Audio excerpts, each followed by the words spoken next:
Welcome to Skull Manufacturing in Olean, New York. In this video, we will cover Annie and Dan Skull's history in manufacturing and what is so cool about manufacturing. So, how did you create your business?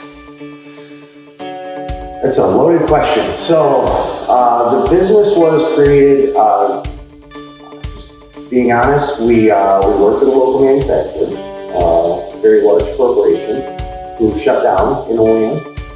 And when they closed down, we realized there wasn't a lot of opportunity around here for the skill set that we had, that we built there.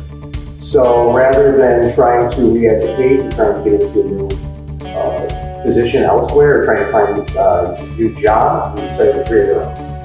So as they closed, we had an opportunity to purchase some of their equipment. This is what's so cool about Skull Manufacturing. MC is a milling machine. It actually stands for milling center, and the 50 designates the size. So it's 50 inches is the max capacity of the machine. Skull also 3D prints. We can put 11 pounds an hour out. So this is essentially the type of stuff that we print. Skull Manufacturing also uses manual milling machines. They are powered by servo motors. This one's actually a geared unit, so it's more reliable, more robust, and a little more rigid.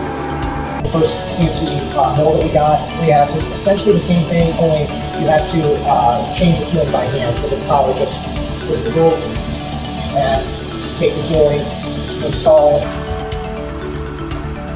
A 1/2 inch micrometer, not too big as, we actually have a little bit bigger ones out there, but this is the max capacity we can turn. Anything above 21, 22 inches is too big for us, so we keep the tooling out here that applies to that. We do offer inspection services as well, where customers can send their parts in for us to inspect.